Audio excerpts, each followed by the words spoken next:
I am an artist living in beautiful Vermont, USA, and I have a lot of questions. So I engage the minds of the people that I meet. Poets, writers, artists. I explore what's inside and share it with you. My name is Ricky McGeckran, and I am eager to know. All right, hey everybody. Today on Eager to Know, I'm your host, Ryan Matthew, and I'm interviewing the actual host, Rick. Rick, how you doing, man? I'm doing great. I'm very, very excited that you agreed to do this. Oh my God, I'm so happy to be in the studio again with you. Oh, good. So we're here to talk about Rick's new upcoming art exhibition, and it's called Semitones. I know you're going from a certain painting style that you used to do for years, right? Kind of more realistic stuff, starting with pictures, kind of just doing a loose interpretation of that picture, and now you're moving into abstract. That seems like kind of a big jump. Tell me how the semitones kind of theme came in with that. So a semitone is like the smallest building block in Western music. So I sort of thought of it as the foundational building block of music and all of the music that I've been studying. I've been studying piano, studying music theory, and it's really influenced me and kind of changed the way I view my art. And so I thought that since I'm, in a way, starting from scratch, that I would start with, the word tone is a art, could be an art term, and the semitone is the building block of music. Awesome. I love that. It sounds really perfect for the transition that you're making into a totally different form of art. Yeah. And you are kind of laying the foundation of that with this new abstract style. Yeah. I was at your studio earlier today, and the pieces were awesome, and it was so different from anything that you did before. So how exactly do you think piano has influenced this new version of you? Like what do you feel is like awakening in you right now that is causing this new form of art to come out? Well, I would say the biggest thing is I sort of understood that abstract art could have true value in the world. I know that sounds like a very grandiose statement, but I would be exposed to abstract art and even interview abstract artists on my podcast, and I liked their art, but I don't know, there was part of me that just couldn't understand how it could be art if it didn't have a goal. Like how do you know if it's good if it doesn't look like something? And when I started studying piano and studying like classical music, which I immediately knew that this is incredible art.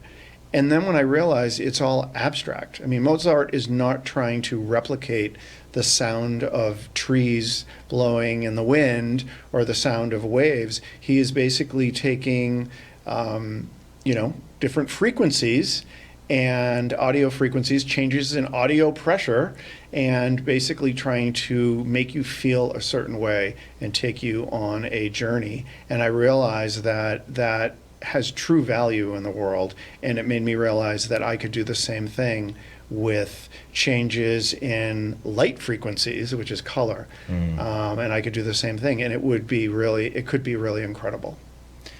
Okay, great. So with that being said, what kind of a journey do you want to take people on during this art exhibition? I just want people to feel something and think something. That's all. I guess every painting that we went through in my studio, each one of them, some of them I told you like this is what I was thinking with them. I don't necessarily need for people to know that, but I definitely want people to feel something in the same way that when you hear a piece of music, it makes you feel something or think something or remind you of something or evoke emotions, thoughts. I really want people to have a reaction to the paintings. And if you could pick a reaction for anyone to experience, what would you want them to experience? Maybe, I don't know. That's a good question. Probably, I never really, I think maybe something like I never thought of colors and shapes in that way. It could be pleasing. Like that's sort of weird, but that makes me feel something, even though maybe it's a little jarring. Okay. Because I mean, I hear that again. Going back to the music, a lot of the stuff that I'm doing, I'm learning this one piece. I think it's a Haydn waltz, and it kind of has this jarring intro, and then it kind of goes into something that's really beautiful. And when I first started playing it, I remember my piano teacher was like showing me, this is how it sounds, dun dun dun dun dun. And I remember like, oh, that sounds kind of weird. Like, are you sure that's right? But it was right. But now that I've been with it, I'm like, this is really incredible. Like he sort of starts you with something that's a little jarring, and then he brings you into something that's very soothing. So I hope something like that with my paintings. I know there was one of them, the really large one, that was the I think your girlfriend said it was like cowboy colors. Yeah. And like that one, I feel like the colors on that are a little jarring. Like they're kind of non-traditional for a large painting. And I was thinking about that Haydn waltz when I was doing it. I kind of wanted to do something that was a little jarring but still beautiful. Awesome. That's awesome to see how that music truly translated into that piece. Isn't that weird? It's weird. It's really cool too. It's really strange. That's really cool. Yeah, it's really so weird. Jarring people. It sounds like you want to kind of maybe awaken something in people when they look at these pieces. Yeah. What do you want to awaken in people? I think I don't know if it's something in particular. I think everyone is going to experience. I want people to experience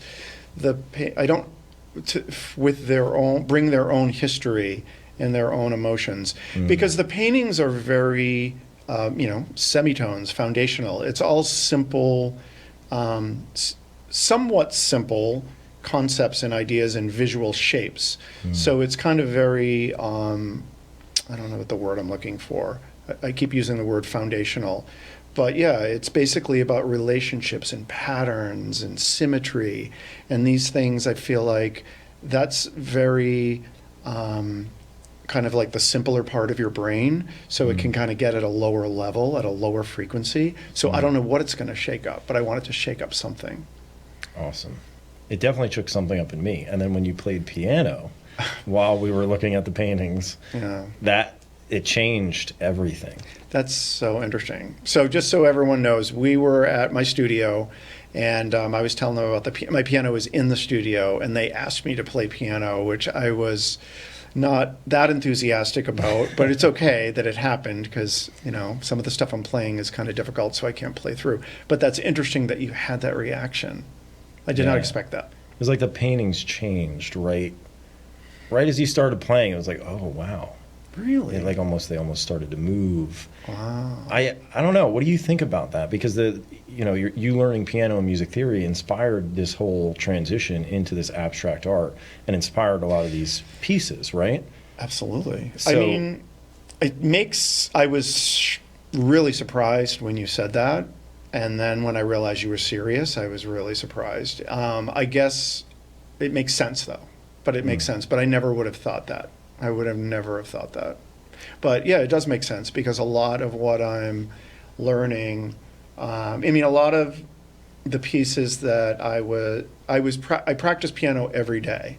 So it's a part of my brain every day, and particularly when I was working on those paintings, or I still am, it's really influencing things.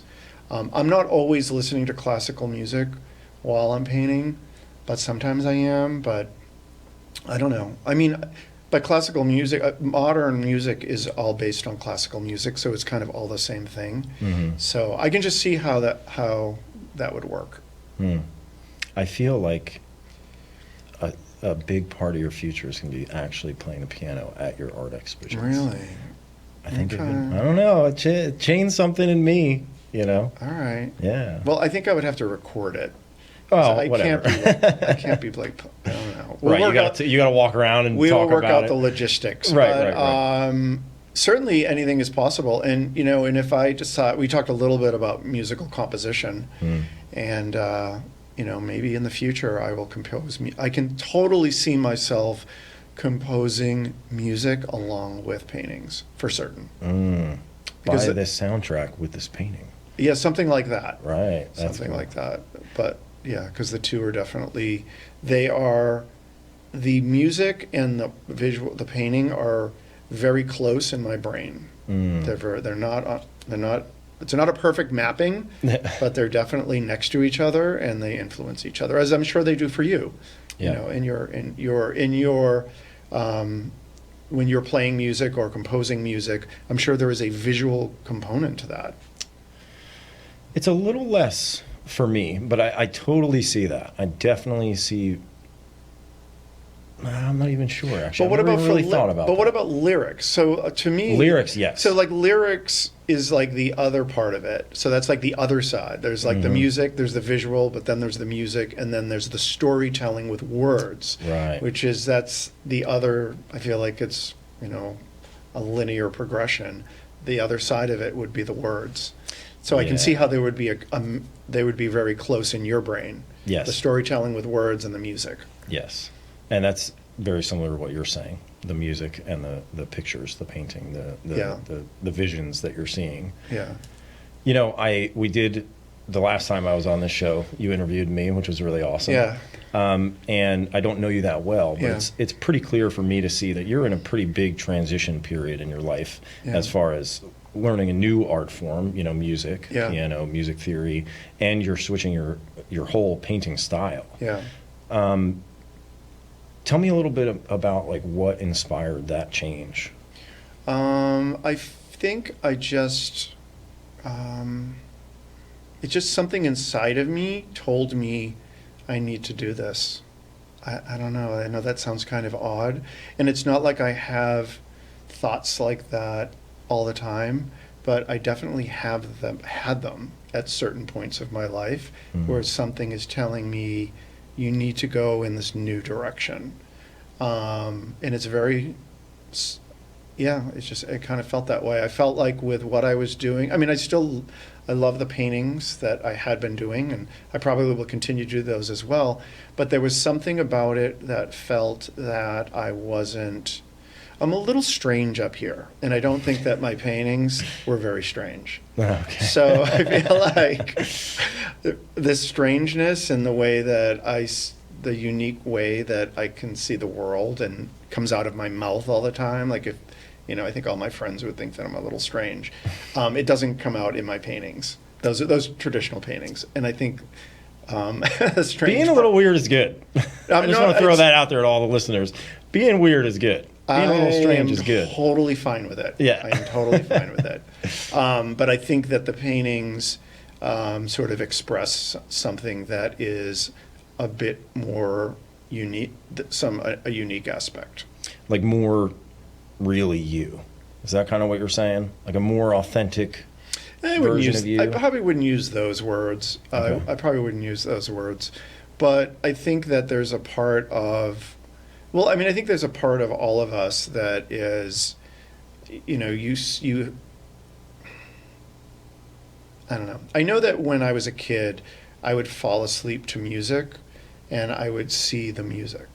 And I don't know, maybe all people do this, but I would definitely see visual things. And then I know that, I don't know, so it's kind of like that, and I don't really know how to explain it. I just think that there's something inside of me, there's a percentage of me that's like everybody else, and there's a percentage of me, like all of us, which is why I do this podcast, is to find out that unique part of everyone. So I think maybe it's just trying to find that unique part of me, maybe. So maybe that little voice that you're hearing, like, hey, you should really try this out, try to do this. Maybe that's leading you to that little more unique part of yourself, is what you're saying. I think so. Yeah. All right. I'll go with that. Would you tell your listeners to, if they hear that whisper, to listen to it? Well, I think it depends on what it's saying. It depends on what your history of that whisper is, to be perfectly honest. I think that people have impulses and desires and pulls and draws that are not healthy at all. and they feel like this is what I was meant to do, but it's really not good for you, and it's really can be very destructive. So I think that you have to look at your own relationship with that voice inside your head. I certainly have things that that in the past have drawn me that felt like this is the thing to do, but it's really destructive.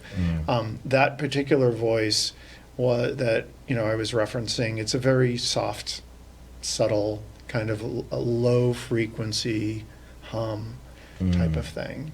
Of course, it's all going back to music, but it's this low frequency hum that's barely audible, but it's very powerful.